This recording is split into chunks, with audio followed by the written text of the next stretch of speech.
On this episode of Bitesized, I sat down with Davin Gentry, founder of Diet Starts Monday, a fashion brand that emphasizes the importance of starting today, not waiting for tomorrow. Hailing from Kentucky, now living in LA, Davin studied graphic design before making his start in the fashion industry with jewelry brand Premium Co., then going on to found Diet in 2016. We dive into the challenges of being from a small town with big ambitions, how Davin stays connected with a focus on giving back, his creative process, how we founded Diet, and so much more. If you enjoy and find value in this episode or any other episode of Bitesized, please consider subscribing. Thank you so much for listening. Enjoy the conversation. Snackable content from brand builders, e-commerce and growth marketing leaders, giving you actionable insights you can apply today. Bite-sized podcast with Daniel James. What's up, Davin? What's going on? Welcome to Bitesized. Thanks for having me. Of course, man. It's an honor. Been a fan of the brand for many years. I know we've known each other for maybe 4 or 5 years. I think I reached out to you. Yeah, at least, I know it was at least 2019 or maybe earlier. Pre-pandemic for sure. It was. Yeah. It was. And I have the privilege of working with the brand now through the agency. But I'm a big fan. I know a lot about you. But for anyone who doesn't, who are you? What do you do? And how did you get started? It's a good question. Davin Gentry. I'm originally from Madisonville, Kentucky, living in LA for the last decade almost. I got started really by just wanting something different. Growing up in Kentucky, we don't have the Beverly Center and Nordstrom and like all of these retailers. We had hip hop fashions that would have, I don't know, product, like whatever product they got from whatever trade show and things like that, or Hibbett's, Foot Locker. Like we didn't really have good shopping. So very early, like fresh out of high school, I started hand painting clothing, mostly for myself at first. And then in small towns like where I'm from, as soon as someone sees something different, they want it as well. So we're maybe like after doing 1 or 2 shirts for myself, everybody was wanting one. And so that kind of led into, I don't know, my first taste of like small entrepreneurship,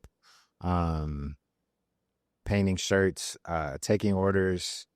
I probably was doing, I don't know, like 20 to 50 shirts a week at one point. And then through college, that was kind of like my sole income was these hand painted clothing pieces. But that led to learning graphic design. I went to school for advertising, and that's when things kind of shifted from like one-of-a-kind pieces to more so mass production. Once I could figure out how to design whatever I wanted graphically, then we could just take it and print however many pieces. I never really started like a brand for that, because at the same time when I was figuring that out, we launched Premium Co. And that was, at first it was jewelry, but within the first year, I wanted to kind of like scratch that fashion itch that I kind of had in the back of my mind. And so Premium started as like gemstone bracelets, and that kind of grew into making molds for necklaces and rings and things like that. But once we launched the apparel, that's just, it kind of, I don't know, it surprised us. We launched it thinking like, okay, we're really making this selfishly because we want these clothes. But we saw that there was an audience that wanted the clothing even more than they wanted the jewelry. So the clothing took off. This was 2012, 2013, which to me is kind of like, I don't know, kind of like the golden era of fashion to me. At least the stint that I've done in the industry, like it was just such a refreshing time. Like everybody was putting out amazing stuff. Like, I mean, Daniel Patrick, he was at the trade shows with us, like us, John Elliott, Represent, like everybody was kind of just like just hitting the scene at an amazing time. But we had premium. We had that for probably like 4 or 5 years before, oh no, 6 years before diet. Um, and when we wanted to start this second brand, it was more so because we wanted something completely different from premium. Premium was always just kind of like menswear essentials, basics, the Terry t-shirt, like boucle sweatpants, neoprene bomber jackets, like very kind of that mid-range fashion price point, like a little bit under John Elliott, similar to what Represents price point is probably. Um, but every time I would try to introduce graphics for premium, it just never really resonated with the customer. And so we're like, let's figure out a brand that we can do all of the things that we wanted to do that don't work for premium. And we put it off for probably a couple years, and eventually like finally put it into motion. Late 2016 is when we like really got serious. And 2017 we launched Diet Starts Monday. And that was essentially based on the fact that we had procrastinated for years on this brand. And so because of the procrastination, we were like, whatever we call it, it needs to be something that kind of tells that story of putting things off. And so that kind of is the sped up story to get us to 2024. Amazing, man. So the meaning behind the name Diet Starts Monday is a representation of the procrastination. Yeah. So we all had our own kind of individual projects and brands and things that we were working on. And we just wanted something that was a collective, basically. But yeah, for the name, we wanted something that just embodied that, like, don't put things off. Like, who's to say if we had waited another 6 months, like if something would have happened that prevented us from ever like launching the brand or whatever. So that was the real kind of foundation for the name. And then once we dove into it, we started playing with what if Monday never comes, and I'll start Monday, I promise, and things like that, just to kind of, I don't know, really drive home that like the idea that there are tons of people that have ideas that just never lift them off. So it's kind of like, I guess, a nod to anti-procrastination. Like, the longer you put things off, the more room you give for things to come in and get in between it. So that was kind of like the foundation for it.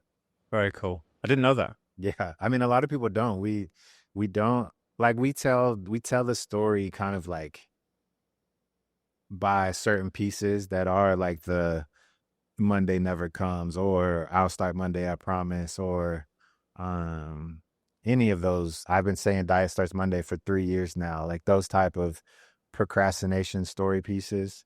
But as far as like coming out kind of constantly saying that, it's more, I guess, kind of a if you know type thing now.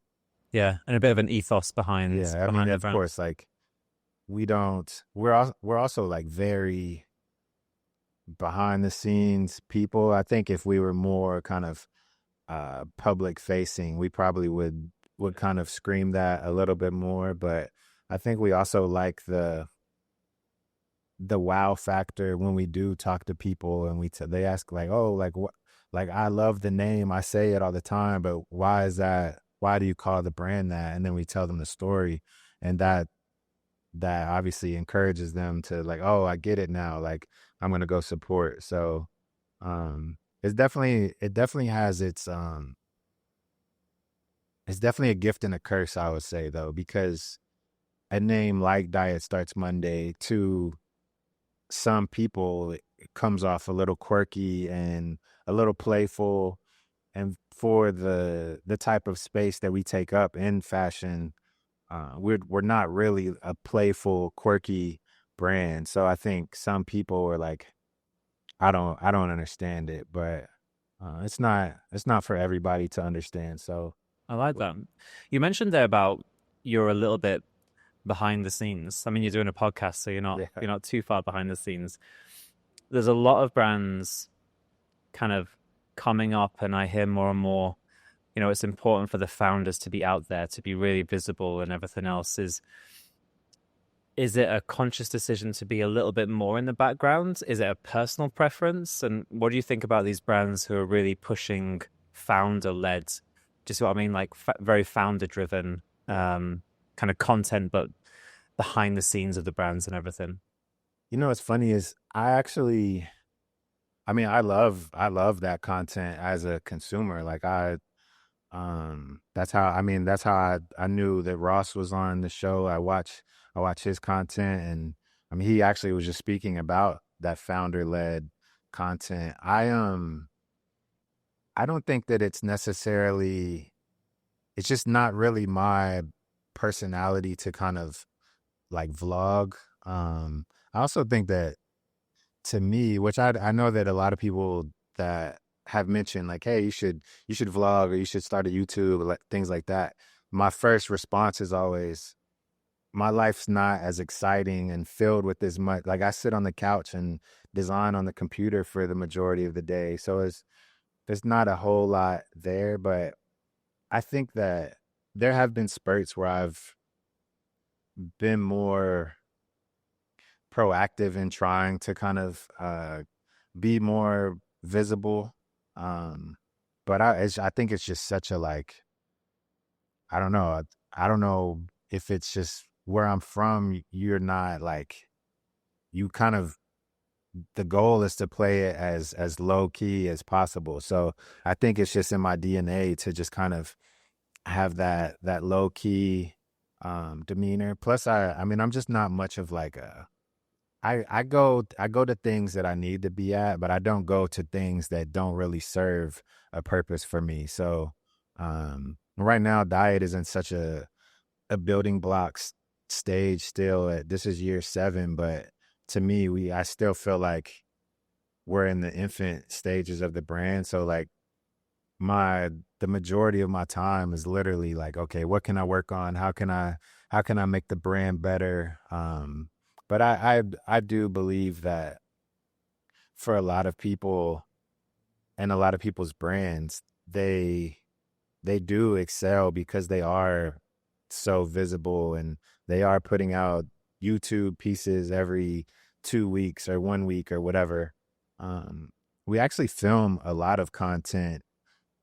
We haven't compiled anything and put it out, just because by the time I get enough content, it feels to make something worthy, we're like a year later. So yeah, it's like, it's too, like I said, I think my days are too, somewhat too boring, but we'll see. It's got to be something that, yes, you can say it works, it's a good strategy, but it's got to feel authentic, and you've got to want to do it, right? So it's good like, it's about self-awareness, Right. I mean, and I'm very much a not force it type of person. Um, what you see on my social is about the gist of like the content that I get captured, which we are being, again, a little more proactive and trying to put people around me to capture the content. I think that part of it is because our team is so small and disjointed. Like, Tyler's in Kentucky, I'm here. Um, I live in LA, but our office is in Santa Ana, which is an hour and some change away.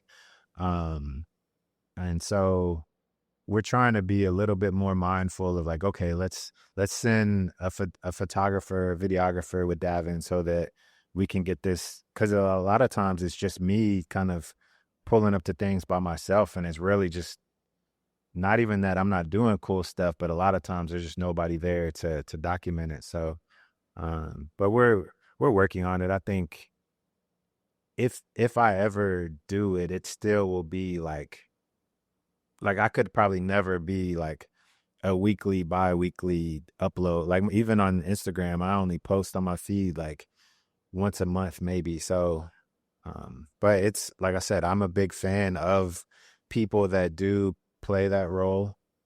It's just I think everybody has a role that they're supposed to play, and I just don't think that that's my role right now. Maybe one day. Yeah, it's working for you. You mentioned kind of, growing up in Kentucky, and I've heard you speak about this before. Like, you kind of had to look outside of Kentucky for inspiration and Yeah. everything. But growing up there, what was it about fashion and clothes that got you excited? It's funny.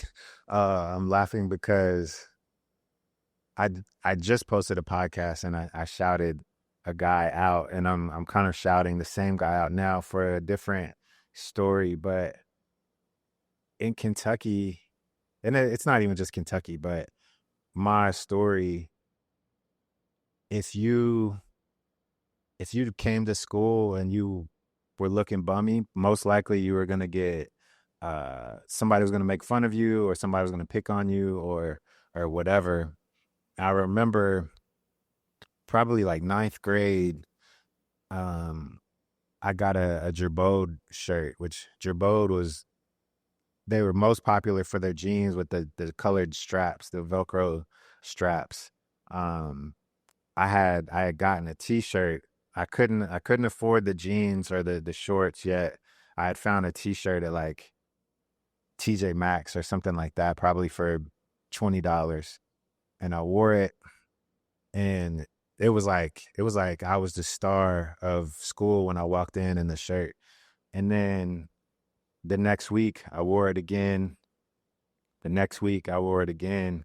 And then finally on like that third week or so, one of my big homies was like, he was just like, I mean, he's one of the most stylish people in our city, not even city, just like tri-state. He kind of just put a lot of people on to fashion in our area. But I remember he walked up and he was like, "Man, I'm tired of seeing that shirt." And he wasn't like mad, but he was just joking. But he was just like, that was the type of thing that people would say if you wore something too much. And so I think from that point, I was like, it's not about just getting that one piece that's like the star. Like it's about having multiple pieces that you can pull out and kind of always look fresh. And I couldn't always do it, but it was like it did teach me like, okay, you need to kind of diversify. And so I mean, I think that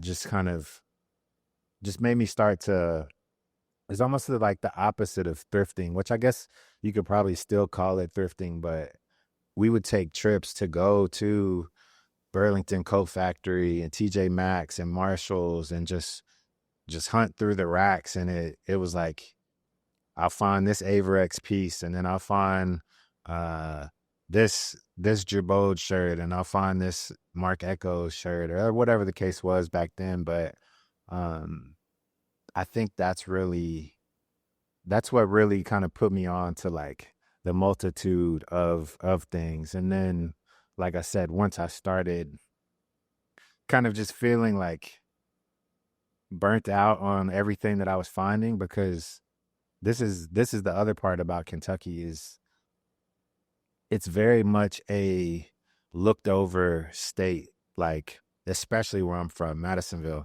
So like Nike would send the new shoes to like Evansville, Indiana, which is like 38 miles from Madisonville, and they would send it to Hopkinsville, which is like 40 miles the opposite direction. But they would skip us because of proximity to this store and this store. So by the time we would even get access to stuff, it was so late that you may think that you're fly in your city, but then when you go to Atlanta, they're like, bro, we were wearing that 2 years ago. And that's not to say that like fashion it should be that like, it shouldn't be that serious, but back then it was like this was all the beginning of it for us. So now I think people don't care like that, but that's just kind of what opened my eyes up just to all of it, just proximity and exclusivity. And that's when things shifted for me to where I was like, you know what, rather than taking an hour trip or 2 hour trip to hunt for clothes, I'm just gonna paint whatever I want, and nobody's gonna have that. It's gonna match whatever I want it to match, my hat, my shoes, whatever the case is. And I think if it hadn't been for us not having all of, like, the lack of resources is kind of what forced that mentality. So you can't really uh, you can't really be mad at the outcome. Like, obviously we hated where we were from growing up because of the resources, but like, the thing that grows out of that is the rose that grew from the concrete. So it's the perfect upbringing for somebody like me. Yeah, it was the catalyst for you wanting to create your own Exactly. identity. Yeah. At what point did you make the move to LA then from Kentucky, and what was the kind of driving factor behind that move? I moved originally to DC, well, to Northern Virginia first. And that's where we started Premium Co. out of Virginia. And at first I wanted to move to New York from Kentucky. I wanted to move to New York, but Virginia was even closer. So the very first stages of Premium, I always toyed with the thought of living in New York. It never was like, I never tried to move or look at places, but I liked the idea of it. And our first factory was in New York. I would take the bus up from Virginia, meet with my production manager, and that relationship kind of went south. I had a friend who had a store in Vegas who was like, he's like, hey, what's up with Premium? Like, why didn't you show a new collection this season? And I'm like, man, our relationship fell through with our factory. He was like, oh, well, we're producing some stuff in Vegas. Surprisingly, I'll introduce you to them. And so that led to me working with some people in Vegas. And then really quickly with Vegas, we realized, like, this specific place doesn't do what we need. And so there was a place in LA that was producing Fear of God. I think they did some early Amiri stuff. They probably have done the majority of up and coming brands out of LA, but they only take a specific amount of clients a season, basically. And I think we had applied and we never heard back. And then one day, I think one of the guys DM'd me and he was like, yo, like, I work at so and so, like, we saw your application. We would love to meet with you. And so I flew out, met with them, and it was just like, it was the place that we had always dreamed to, like, produce. Like, and so that was 2014. And that was when I knew I wanted to live here. I never really wanted to until that point. But I didn't end up moving until 2018. And I think it was just like, I would come out here every month or so for work and work with the factory. And every time I would be here, I would be at, like, I don't know, an event, and this buyer from this store was there, and he'd be like, hey, we're going to go over here and get drinks with so-and-so from this brand. And so we would go there, and then it would be like Woody from Oyster, and he would be like, oh, we're about to go to this hotel, and so-and-so who's from blah, blah, blah. And so it was just like, every time I was seeing just what the network was like out here. Like in Virginia, I had reached the ceiling really quickly. It was just kind of like big fish, small pond out there, and then out here it was the complete opposite. And so that I think that's when it became more serious. Like, okay, like if you really want to take this to the next step, this is what you should do. And so moved out here 2018, and been here since. This episode of Bitesized is brought to you by Motion. If you're running paid social ads, you'll know that creative is the variable. Knowing what's working and what's not, and how to develop winning ads for your paid social campaigns is so dependent on understanding creative performance at a granular level. We use Motion at Flight Performance, and it's been game-changing in our ability to find and scale winning ads for our clients, driving more revenue and more profit. Motion empowers your creative and marketing teams with the right information to make the right decisions. Their reporting is visualized in easily digestible, customizable reporting that gives you absolute clarity on what's performing and what's not, taking the guesswork and subjectivity out of creative performance, allowing you to drive more profit and more revenue from your paid social ad campaigns. If you're ready to learn how the best DTC and e-commerce brands use Motion to empower their creative and marketing teams to ship more winning ads, drive more revenue, more profit, book a demo today or create a free account at motionapp.com. And starting Diet, you obviously had experience with the previous brand and everything. What went into kind of like launching the brand? Like, because I think a lot of people listening are either maybe starting brands or thinking of starting a brand, a section of them anyway. So once you kind of come up with the name, the concept, maybe an initial collection, and met these manufacturers and everything else, what was the first step in launching the brand? Was it online driven? Was it retail and wholesale? So the plan originally was wholesale, and the target was we were going pretty pricey. So I had premium and diet at the same time for a really short overlap. And the plan was to launch diet in Vegas. We'll launch as far as like debut it. We launched with a private invite only party in Vegas at the Cosmo. We had like this suite. We had buyers and brands and everybody come through. And the goal, not even goal, the plan at that time was hoodies were going to be around $320, t-shirts were going to be like $180, probably. So this is like 2-3x what we ended up landing on, but that was the plan at that time. That same trip, we got a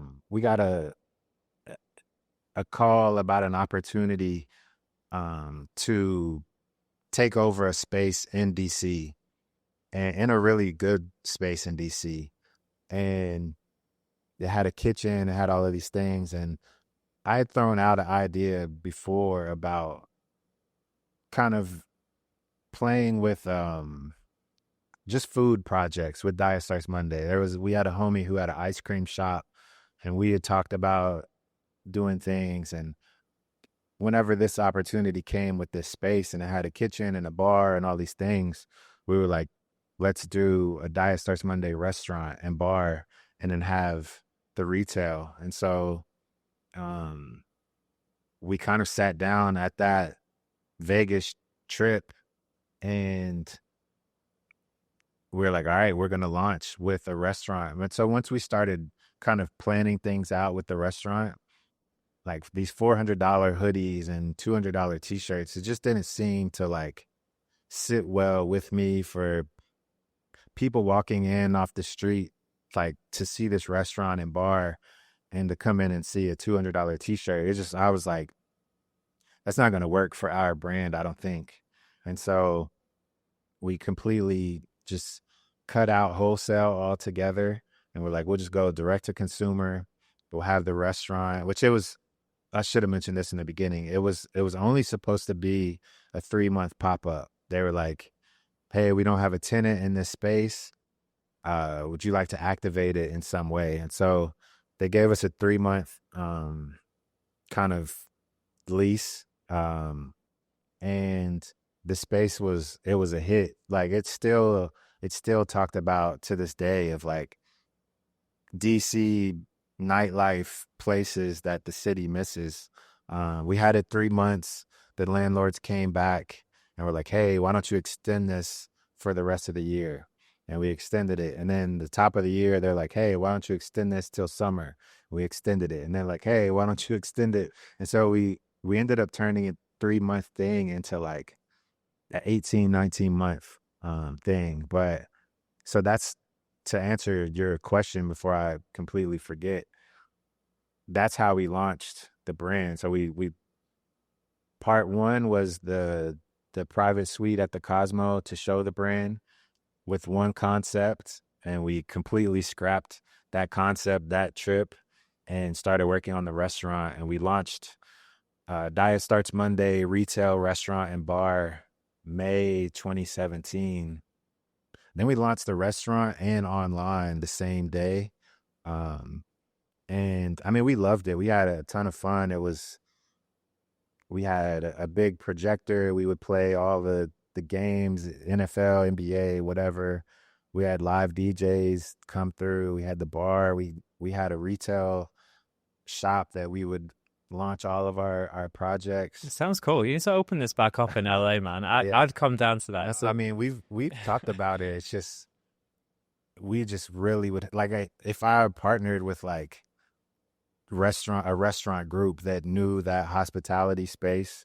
But the main to kind of touch on that point, the main reason that we closed it was, again, our team is so small that was too much for me to kind of try to design stuff for the restaurant, figure out what our e-com needed to look like and what product that needed and how to grow the brand and all of these things.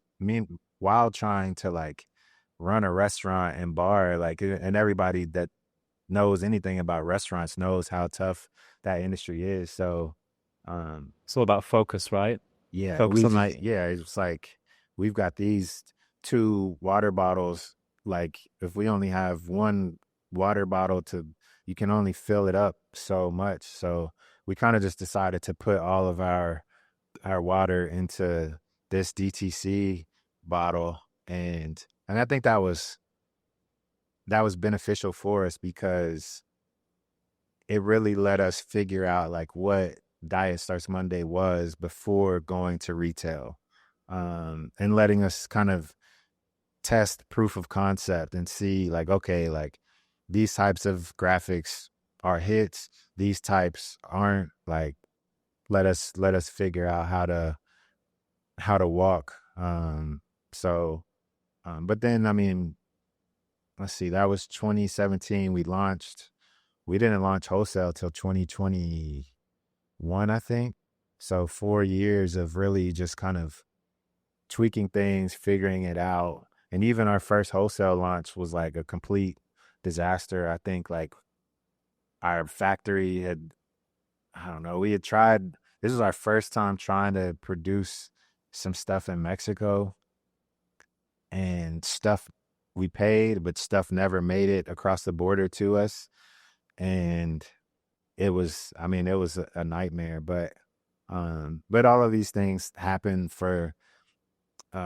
these are all lessons to learn from and try to figure out like what works best for the brand. How do you deal with those sorts of setbacks, especially early on?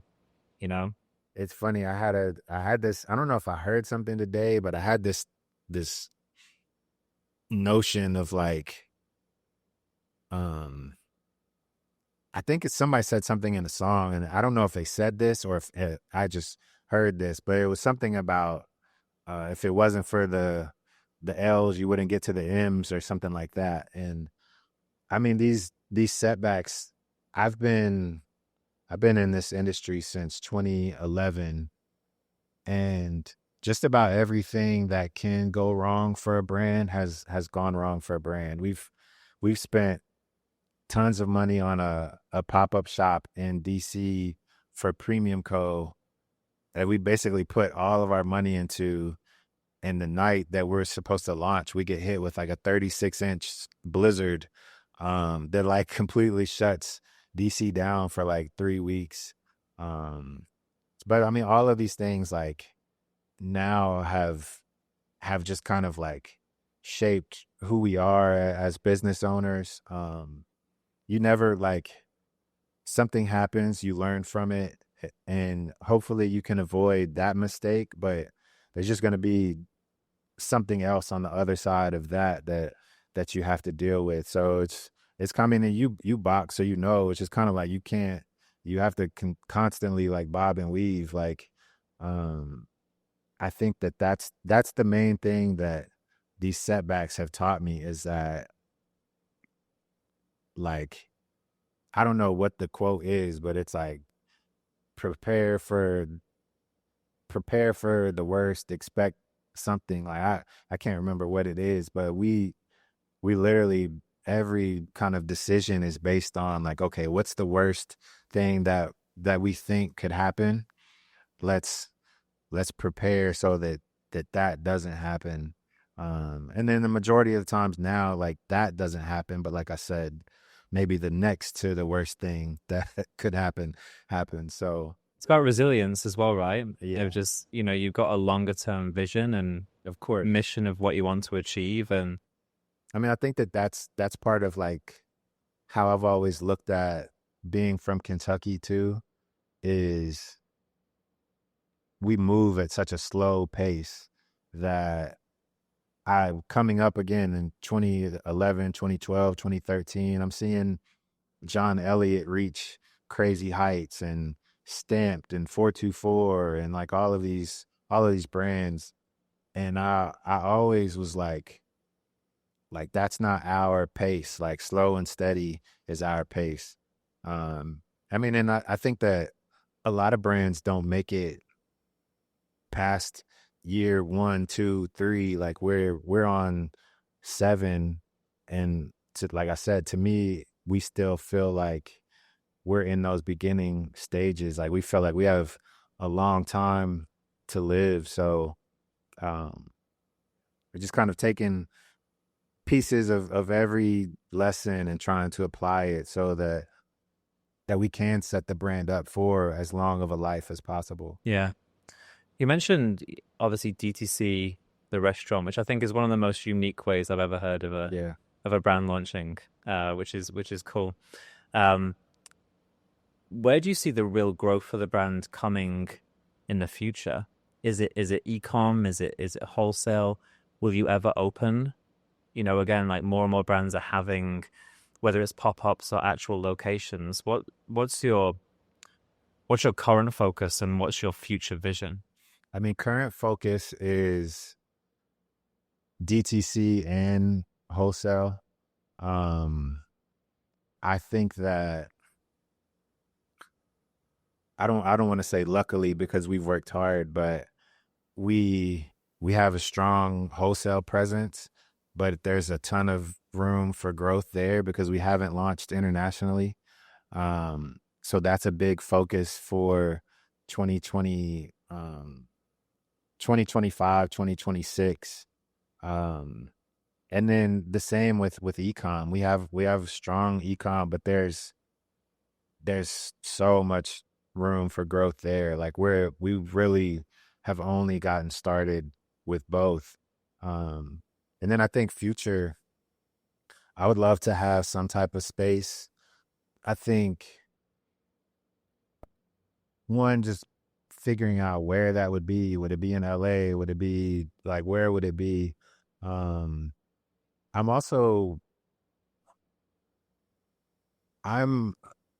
big on just like not having a lot of overhead. Like I want to keep overhead as low as possible. So I see so many stores, and not necessarily brands stores, but so many stores that go out of business or are struggling. And I think that's one of the things that made our space so successful, was just how different it was.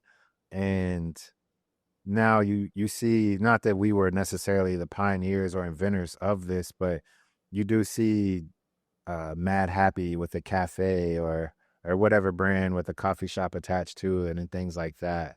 Um, and so I'm big on like how can I do something just the slightest bit different at least. Like I don't really want to do things that everybody's doing. And so I think once we figure out like, okay, how do we do this wisely where overhead isn't like stupid, and how can we bring an idea that is like refreshing, which I mean is usually the case. Like I the older I get, I won't say the less humble I get, but the more aware I am of how good some of the decisions that we make are. I was just talking to Tyler, my partner, about this earlier. And I mean, we launched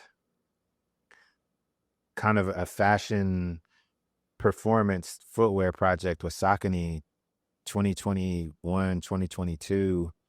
And I'm like scrolling through Instagram today, and like every brand has like a performance footwear collab or things like that. And it's just like this has kind of been um it's been a consistent piece of thread throughout our career of like launching something, and then like a year later that's the trend, and things like that. And again, not to say that we are starting these things, but our the way we think and operate shows you that we're a little bit ahead in certain spaces.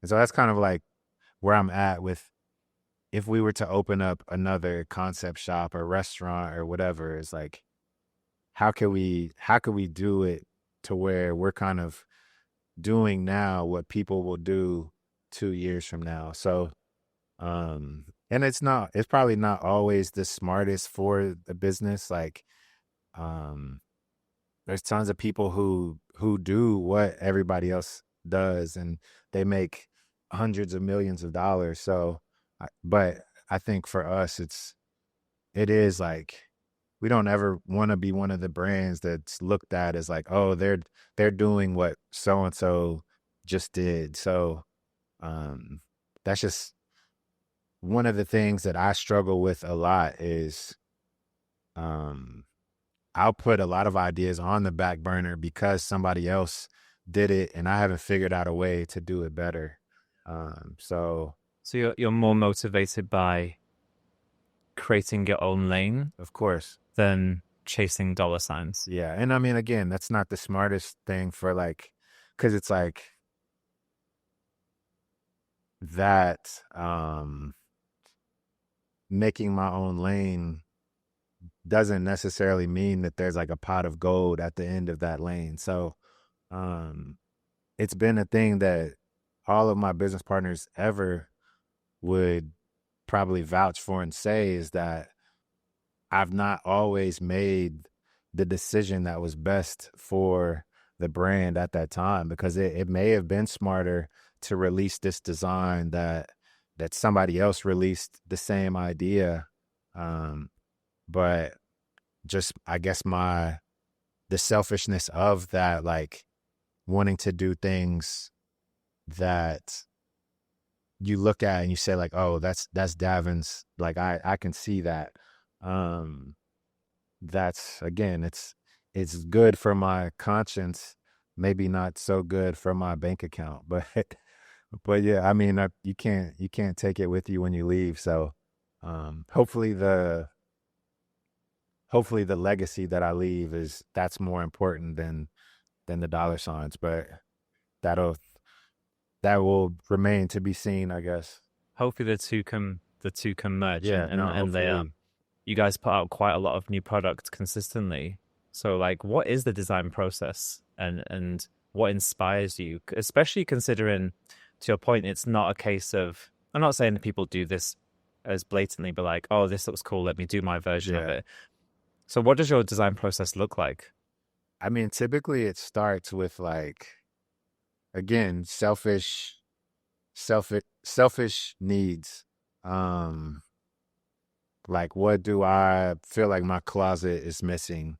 Um, and usually like when I notice like, oh, like this t-shirt I have is a little long, I'm gonna cut it a little bit. And then, oh, I like the way that looks. And then we we start to see that, like, at least historically with us, whenever we start to feel like our closet needs to be refreshed in terms of fit and design and things like that, we know that the trend is kind of shifting too. Because we as designers and creatives, we're kind of the ones that usually dictate what those trends are. And so um, for me, like I kind of see what I'm gravitating to in my closet. I'd see what, like, oh, I wish I had this type of piece that I could wear or whatever. And that's usually how like individual ideas start. And I'll kind of just design like a bunch of um singular pieces that I sample, and they just kind of live on a rack. And then I come up with a theme or story for like our mainline collection, and then we design pieces around that. And then I start to see like, okay, like I have this type of story here. I had this piece that was a singular piece that I designed, but it fits perfectly here. And so then I start to kind of uh pick and pull and kind of mold the collection together. As far as like as far as design, I'm very much an advocate for like making things look and feel like whatever time period I'm kind of telling this story from. So if I'm telling like a 90s sports story, like I want the colors to look and feel like that. I want the wash to look like it is a shirt that you bought in the 90s. And I think that washes has been one of the things that, even with premium, like that was always my favorite part about coming to LA, was going to the wash house and trying this oil wash or this garment dye or like whatever the case may be, and figuring out like, oh, if you do this to it first, like you'll get this type of effect. And um but I mean, that's I take all of that into consideration, as far as it's almost like period correct, like how BJ attacks the pieces that correlate to like a specific time period for a car. That's how I am with the design. And collaborations are something you, if I'm right, have done quite a lot of, right? Yeah. Collaborations. I mean, we've just done them in just kind of different spaces. Like I think the only clothing collab that we've done, well, we launched with a collab with 5'4", um, 2018. That was with D and Andres. Um, so we did that collab, and then we did one with For Those Who Sin probably the year after that.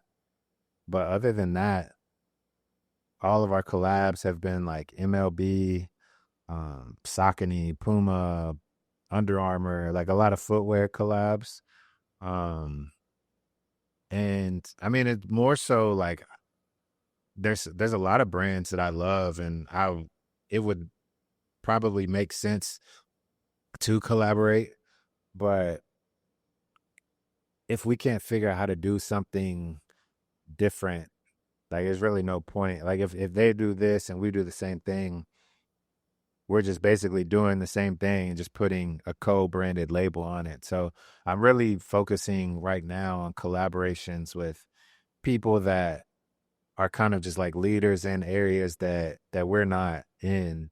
Um, And it's a good way of getting your brand exposed to, like you said, like potentially different of course, verticals and different areas as well. yeah. I mean, and I just like, again, if I can't do something and make it better than what they did, like why not just go, and if I'm just going to try to design a bootleg version of it, why not just go and try to do it with them? Because in majority of the time, like they've spent the 10,000 hours researching and developing to get the product where it needs to be. I'm going to go out and make one in 6 months that hardly has any of the development that it needs to have. So, What's guiding how you think about collaborations potentially in the future?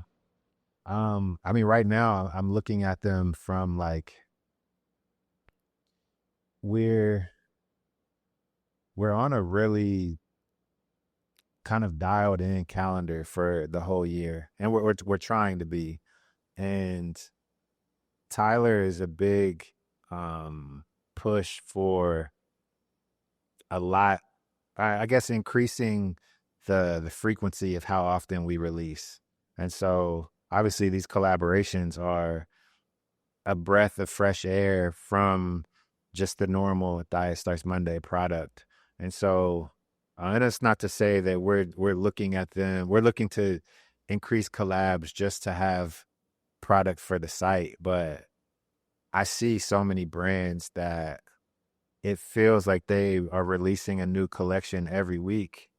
But then when you look at it, it's like, okay, they did this licensed Coca-Cola project, and then they did maybe uh, a delivery of their summer collection, and then maybe they had an MLB hat release, and then maybe they had a footwear project, and then maybe they had part two of their summer collection. And so you just start to kind of pick up on like how brands are orchestrating so much product, because I feel like I design outside of like fast fashion. I feel like I design about as much product as one brand could release for a year. But then when we go to like look at it on the calendar, especially the way that like the marketing agency might want to roll things out, or Tyler has his idea of how he wants to roll it out, then we're like, okay, all of these weeks have gaps. And that's one of the things with diet in the beginning that we really didn't realize, that kind of comes back into our mindset now, is whenever we first launched the brand with the restaurant, our e-com, we would launch and we would only have the product up for one day. And after 24 hours, you couldn't get it. And we would only drop that one time a month. So that created a crazy sense of urgency for the consumer to flood to the site, because they knew that if they didn't, they weren't gonna be able to get it or whatever. But then when you look at the calendar that just passed, you only had 12 releases for the whole year.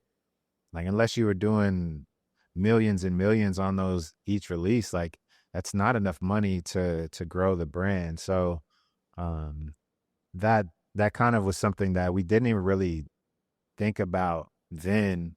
It's just something that we thought about just recently, of like, why do we do that? That was, again, a stupid decision that that we made, that was probably like just not something that we fully thought through. But I just think that people, same thing with retail concepts, people want something new and refreshing. It's the same with e-com. Like, people don't want to see me drop this knitted jersey every other week. Like, they want to see something else. Like, how can you offer them something else that fits into their wardrobe, especially in today's fashion climate, where every scroll on Instagram is another new brand that you're finding out about.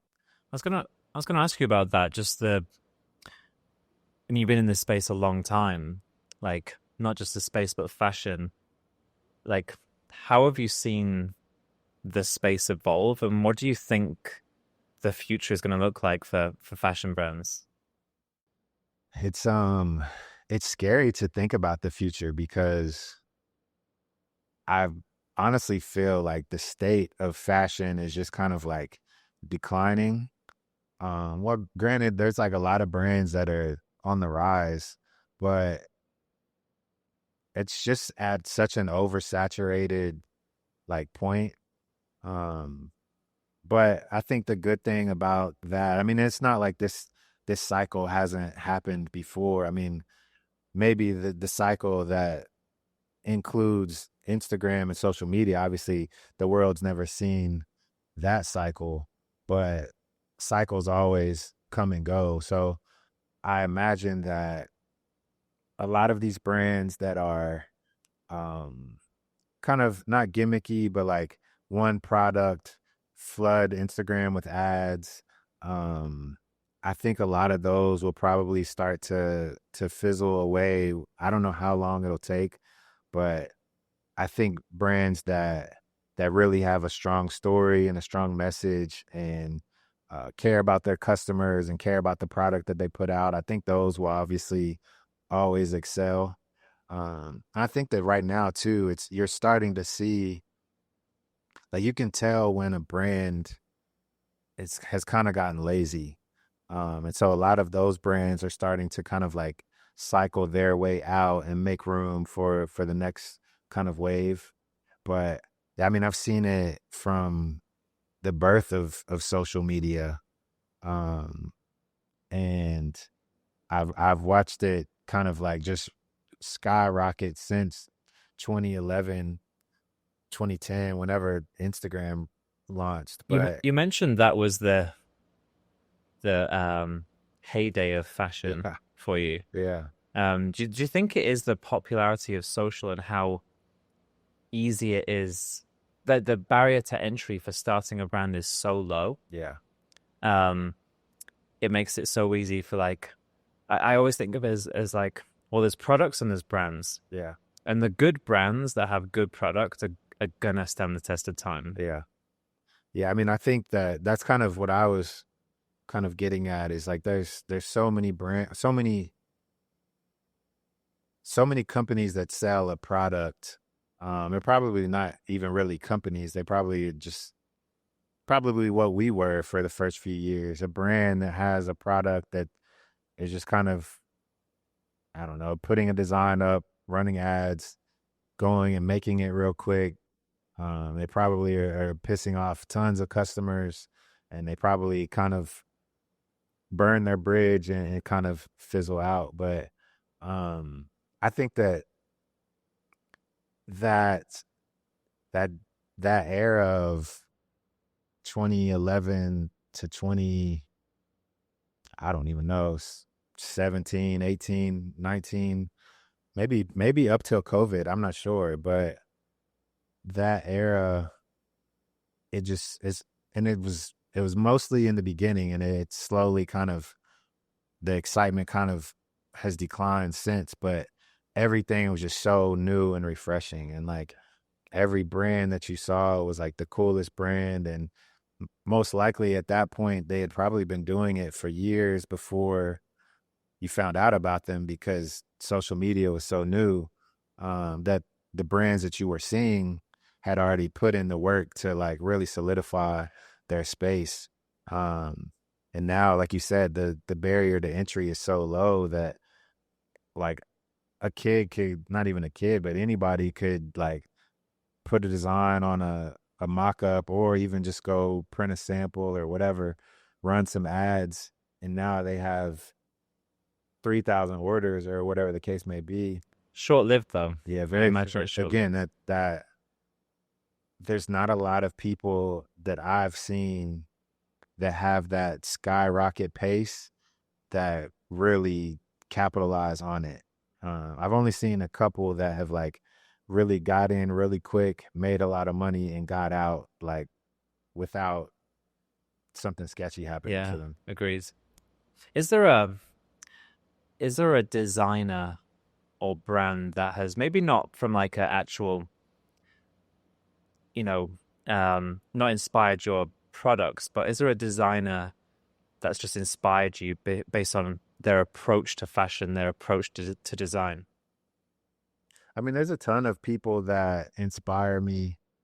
Um, I mean, one, not necessarily like design per se, but not that they do bad work at all, but Amiri, just the fact that the heights that that brand has grown to is like, I don't know that we've seen anything like that. And that, like, you see larger LVMH brands that are doing those type of numbers, but they've been around 50 to 100 years. For a brand that's been around, I don't know, a decade or whatever, to be doing a quarter billion or whatever they have done, probably higher now. I think the last one I saw, I think they were projected to do 220, and that was like 2 years ago. So this was, they probably opened 40 stores since then. So, I mean, Mike Amiri inspires me just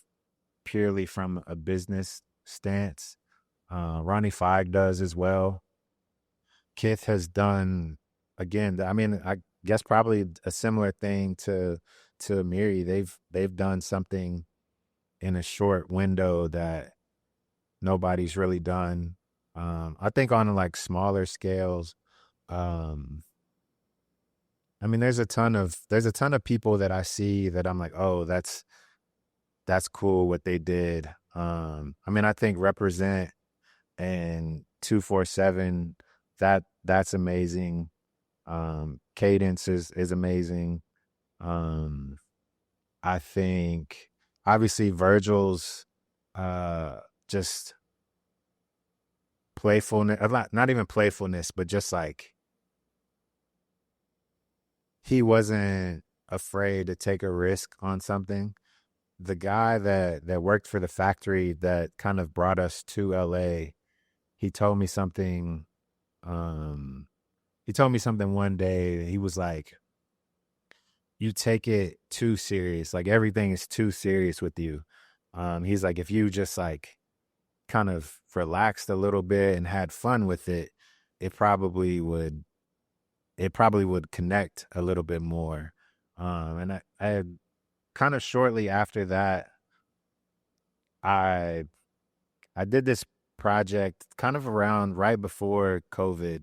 I called it like the 30-minute project, and I would set a timer for 30 minutes, and I would just, the goal was to create 3 designs in 30 minutes, and like basically give yourself 10 minutes for every design. And I saved those to a folder, and I still do it, but I would save those to a folder.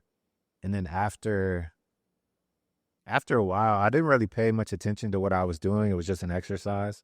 But then one day I was just like, let me look and see what I actually have in here. And I'm like, oh, this actually would work on a hat, or this would work on a t-shirt or whatever. And stuff that I was doing in those 10-minute blocks were some of our best selling pieces that we've ever released. And that was just kind of like, you know what? Kobe was right. Like, you got to have a little bit more fun with this. If not, if you just take it too serious, like, you're just going to end up looking like everybody else or whatever. And Heron Preston, he had a similar quote that was just like, it was mostly about chasing perfection. And he was just like, nothing's ever going to be perfect. I don't remember like the whole thing, but I just remembered like that conversation about perfection. It really hit, like it struck a chord with me. And I was like, you know what, like I could spend a whole day designing this one piece, and maybe it is amazing, but like I've been a graphic designer for, at this point, 20 years. So it's like the skill set that I've kind of developed over 2 decades, like I'm able to create masterful pieces in 10, 20 minutes. It's kind of like you don't pay me for the time it took me. You pay me for whatever the knowledge. Yeah. And so That's what we say at the agency. yeah. I mean, it's real though. It's like you really,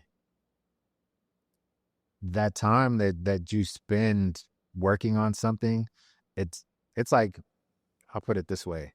I could spend a whole day working on something, but you're doing something and then you're taking it back to where it was, and you're doing something and maybe you like that, but you probably only made actual real change within like a 10-15 minute window But of to your that. point, that 10 minutes it would take you to do a design is actually 15 years of course, yeah. experience to allow you to do it in them. So that I'm able to Yeah. create that in that manner because I know what I need to do Yeah. because of the hours that I put in. So. Would you ever want to do? I mean, obviously the brand's got so so much opportunity and life in it.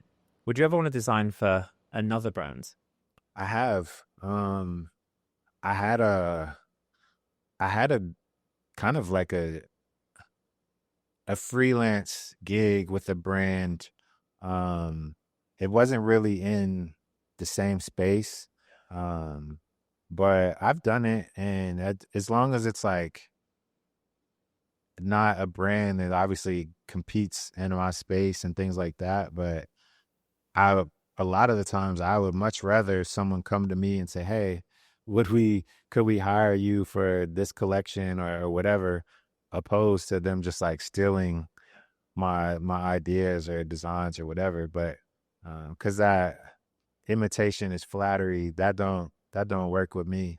But um, but no, yeah, I would. I think that um, again, I think that not even just design, but just eye for design or eye for quality, resources of knowing who to go to, where to go to, and part of that is from so the factory, the company that I worked with here at first was Courtney from Fit and Supply. The factory was called LA Makers. It's actually the orange CrossFit building across from Soho Warehouse was the factory. And then I remember 2015, 2016, one of those years, she was like, somebody from Soho House is looking at this space. They're going to put a Soho there. I'm like, there's no way because that area there wasn't Maru coffee and like all these things. It was just like desolate. But they did it. But anyways, LA Makers was the factory. Fit and Supply was kind of like an agency that helped you develop your product. So to me, it was almost like fashion school. Like I come to her, she tells me, okay, this is how you wash the fabric before it goes to cutting or dye or whatever. And we do this so that the fabric doesn't do this after blah blah blah. And like her and Kobe both really taught me and my partners a lot in the early stages. But that knowledge that I gained is what has helped, because even with my current partners, um they've always produced overseas. And so the fact that I was able to kind of come into their ecosystem and still elevate the product, they hadn't seen like, oh, how did you know to tell them to do this? And I'm like, because I did this here for so long. So but to get back to the question, it's like I think that my skill set is in design, but it's also just overall, like, I hate the word or job title of like consultant, but or I've seen a lot of people call themselves like architects or like things like that. But um I think that my biggest I guess skill set is hearing people's ideas, especially in this space, and being able to not only tell you how to do it, but how to elevate it.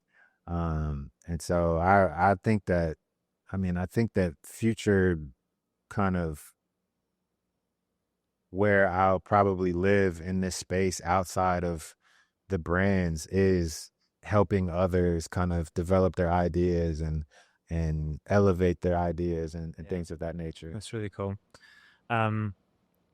With all your knowledge of, so many aspects of starting and scaling a fashion brand, what advice would you give to someone who's thinking about it, maybe got their first foot on the ladder, and what are some of the maybe common misconceptions that you think people have about running or building a fashion brand? I mean, I know just misconceptions that I hear from customers and even just family and whoever is they see a brand, they see this person wear it or this store carry it, and they just think that you're the richest person in the world. And I mean, I think a misconception one is I think everybody on the outside looking in usually thinks it's a lot easier than it is. Like, I can't say it's the hardest industry because I only know this industry, but I think if you think about selling product in general, not even just fashion, selling product right now has to be the hardest it's ever been, just because again, it's just everywhere you turn, it's an ad, it's an ad, it's an ad, it's retargeting, it's SMS, it's email. It's like you can't move without being targeted for something. So the ability to create something in that landscape that kind of cuts through all of that is like, for a lot of people, it's going to be super tough. I mean, I can only speak on us, and for us, I feel like the brand is so strong that we cut through a lot of that naturally, and also because we do take it seriously. Like our collections are put together 16, 18 months before they're being released, and so we're kind of we're such a different brand than what we were when we started. Like, I would design something today and release it next week, and then run to the factory and make it, and take an extra month to ship it because we ran into this delay and all of these things. And it was such a treadmill type experience of never really like making any real progress. But I think that just like the difficulty of it, I think, isn't because anybody can design like a dope graphic or a dope garment or whatever. But then how do you make it? How do you not only make it, how do you make it good quality? Not only that, how do you make it good quality that lasts a long time?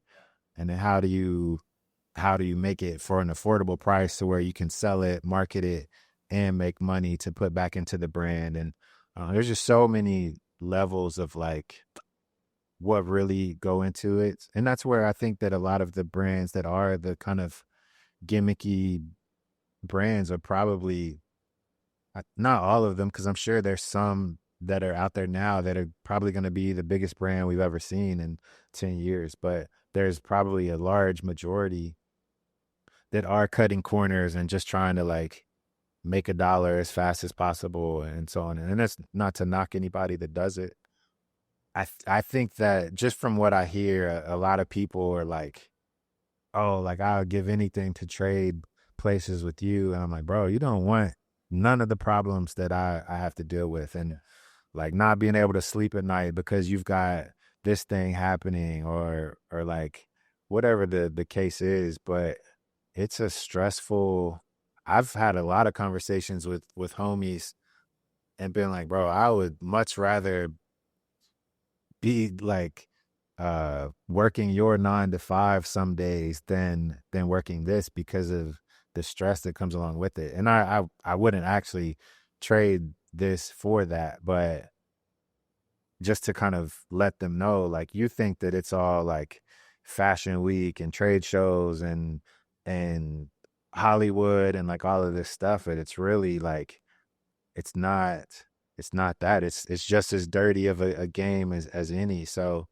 it's who you know, it's who you rub shoulders with, it's what you can do for them, not what they can do for you. And it's that's the same as music industry, film industry. It's all the same, but it's just a difficult space to be in. Yeah. That's a really good point you mentioned about just the amount of options Yeah. consumers have. I know we touched upon that previously. Um, so when you think about that advice to, with everything you just mentioned, advice to maybe aspiring brand owners, is it really about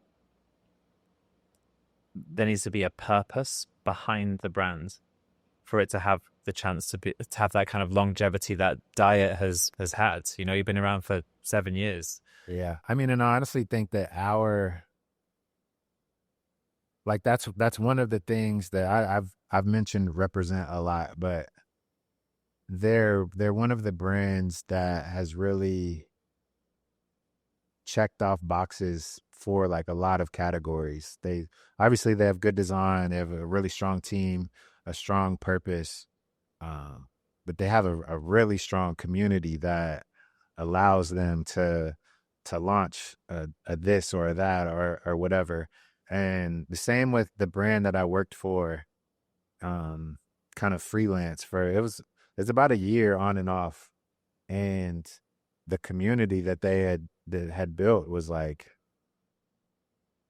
just like, I'm like, man, if we had that community, like it would be over for a lot of people. But I think that with purpose comes community, I think. And so if you do have that, like, it's a guy, he's got, his office is actually just kind of down the street, but he's got a footwear brand, and he's doing, I don't know, he's doing 8 figures, I think, but the community aspect of what he does is really what's driving his brand. And I've just kind of been sitting back and seeing everybody and I'm just kind of taking notes, because my community involvement has been me kind of doing things for my community, like designing shoes for my high school basketball team and putting them in the Spalding collab lookbook, or rebuilding our basketball court in our old neighborhood and things like that. So my community has more so been like my actual community. But that is one of the things that we are kind of trying to get back to. I think since so we had our space, and that was obviously, we had never really been in more touch with the community than when you have a space in the community. And then pre-COVID, we were doing different things, like we would do like a Diet Starts Monday workout class with like a trainer in West Hollywood, and now we're kind of getting back to like, okay, how do we interact more with these consumers, not so much just like trying to shove product down their throat.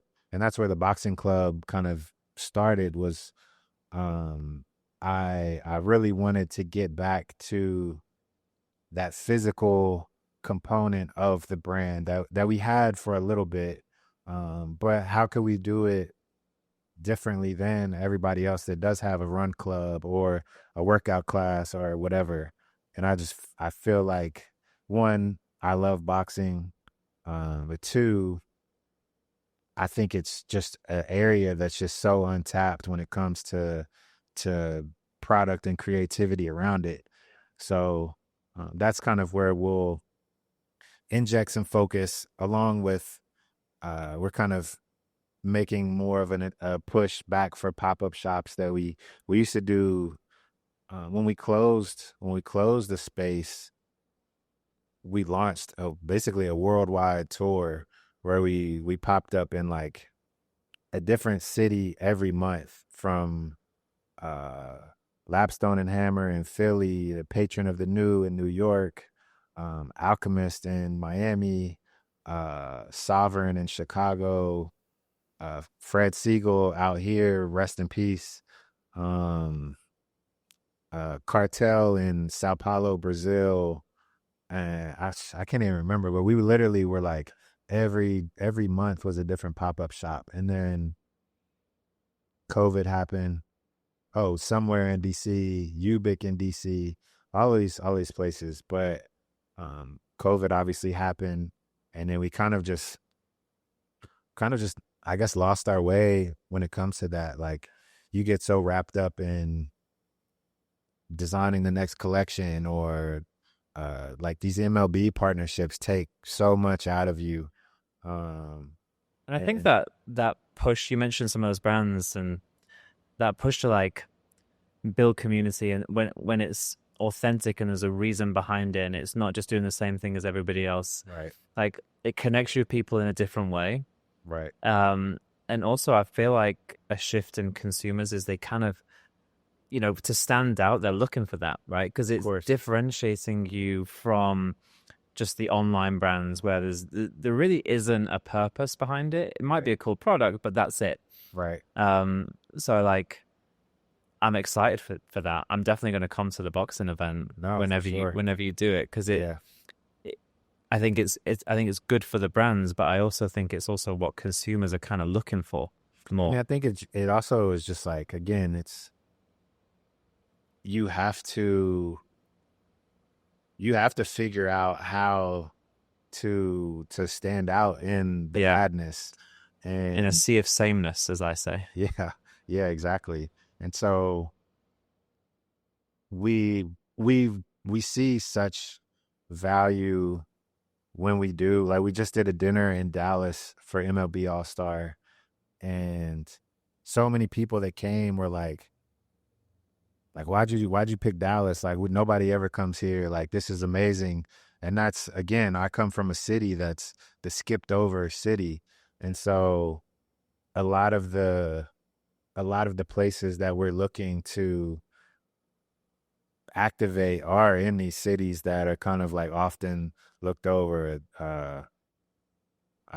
Oklahoma City and Detroit, and like all of these cities that, like, most people would just do New York. I mean, obviously, I everything I mentioned earlier was Miami, New York, Chicago, and a large part of that is because when you try to, again, I try to do everything as cost efficient as possible. And so a lot of the times we're working with a liquor sponsor or this and that. And so a lot of these partners in the beginning were like, if you do it in these cities, like, cool. But outside of that, like, we can't help you because those aren't markets that we're really trying to kind of activate. And so now we're kind of at a point where we can do it without the partnership if we need to. And I think that was the thing in the beginning, was not so much fake it till you make it, but trying to look the part more than actually like be like trying to do a pop-up when we couldn't really afford it, rather than just like chill and not do the pop-up. And so now we're at a point where it's like we can do them, but we had kind of just like lost our way in thinking about them. And again, because I refer back to this a lot, but we honestly really have a day-to-day team of like two people.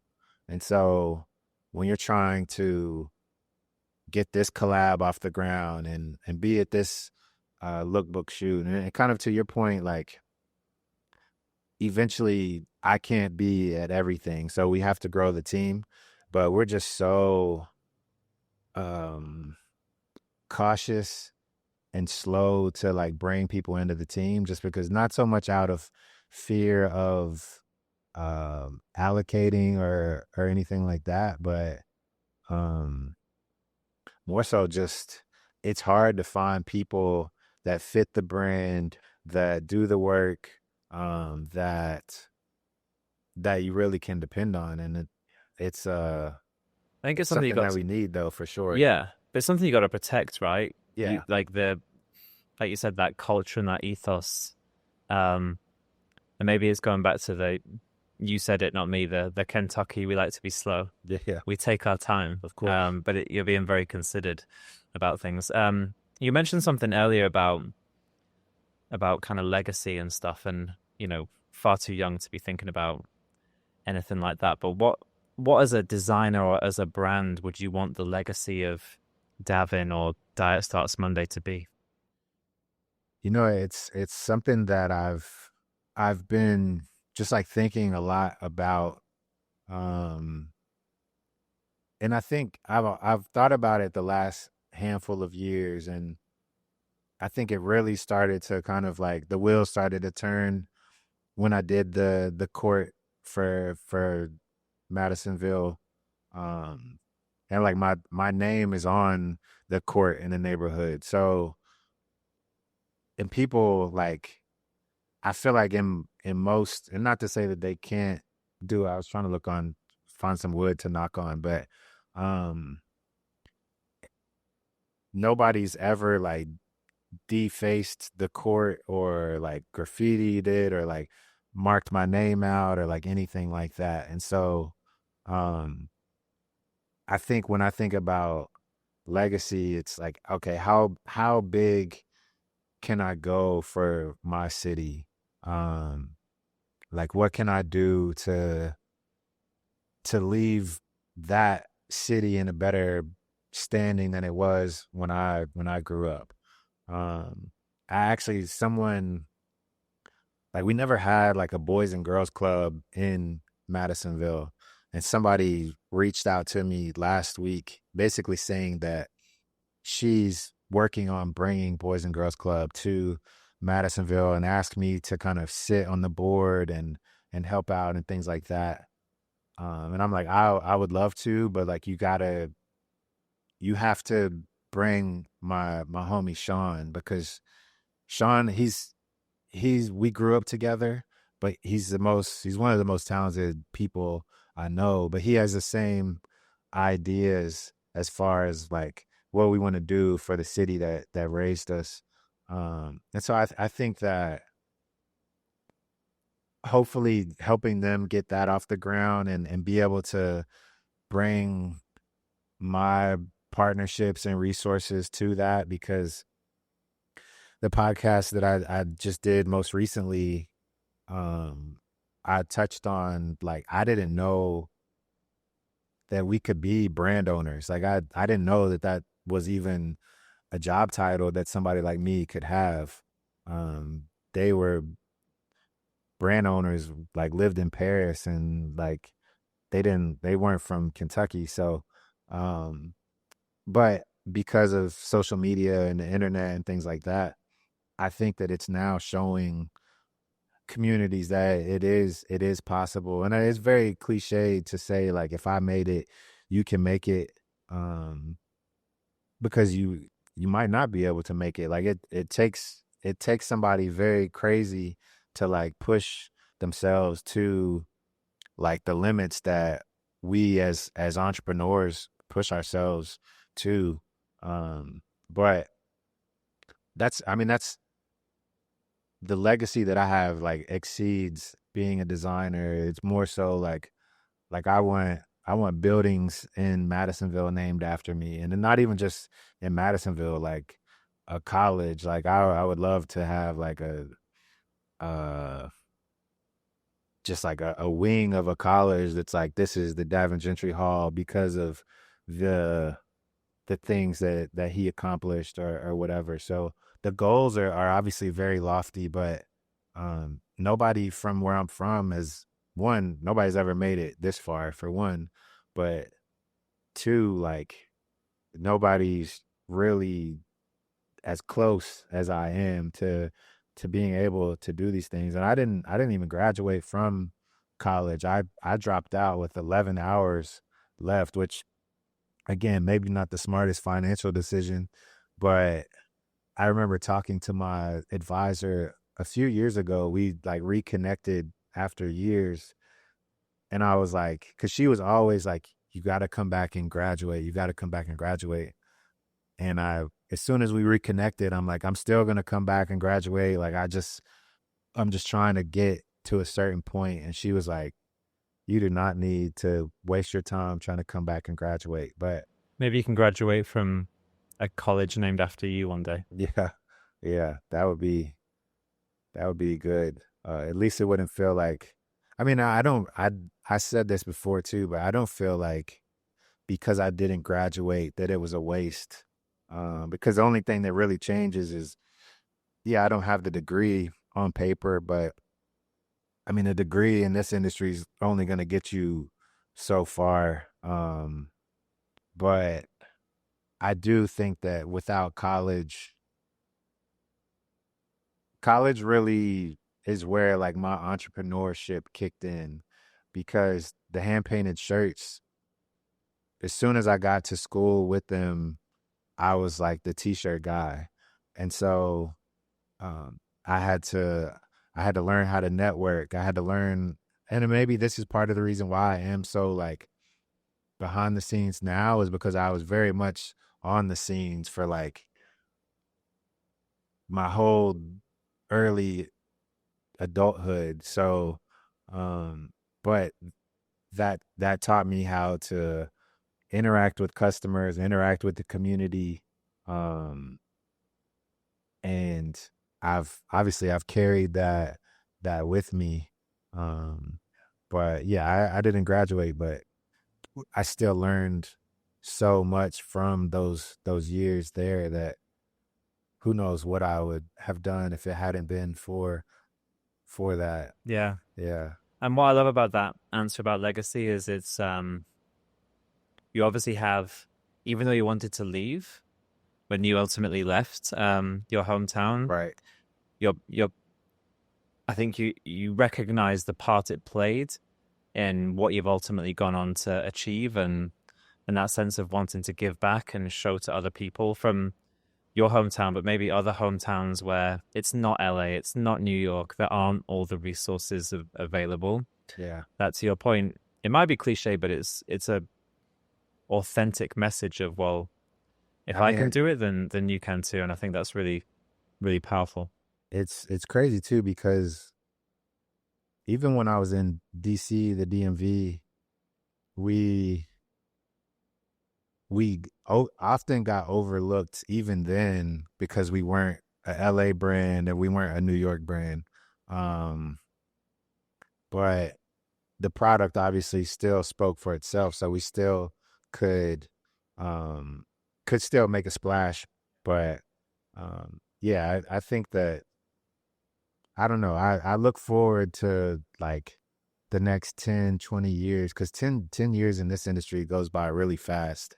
But the next like 10, 20 years, to see like what I've been able to get done, not only for like Kentucky, but other cities, other communities as well. So that's I think a little bit,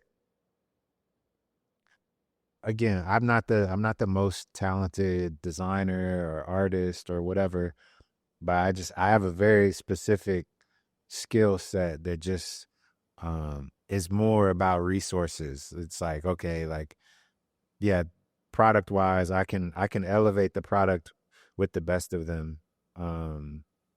But outside of design, like, I think my legacy is just, the hope is for it to just be so much bigger than like designer may not even be something that's mentioned. Like, there's a painting of me in my high school that it lists all of these things, but the reason why I bring that up is because I played basketball for that high school for years and was a good athlete. I probably could have gone to college to play, but I was just done with it. But all of the achievements, none of them even list that I was a basketball player for the school, even though my name is in the gym. But I think that in the future, that's kind of what I see is like this list of achievements, and designer is probably like the lowest. If it's even on the board, it's probably like at the very bottom of it. Davin, I just want to say, like, I've been a fan of the brand for years. Like we mentioned at the kickoff, I met you, and you know, it was because I was a fan of the brand and everything that you've built. I was trying to work with you through the agency, obviously. Yeah. Just took a little longer than It took a little bit longer, but I just want to say, like, you know, really appreciate you coming on. What shines through to me is just the authenticity. You do things in your own way. And I think that's a real credit to you and the brand. So just look forward to you building that legacy, and just really appreciate your time. Thank you, man. Thank you. Like I said, I was honored that you even extended the invitation. I've seen the guests that you've had on, so to have me considered amongst those peers is amazing. And yeah, I think to wrap up the whole, we met probably 2018, 2019. We wanted to work together, but again, I'm from Kentucky. We just moved at If I'd have known, a slow. if I'd have known, I'd have been like, okay, now, okay. Yeah.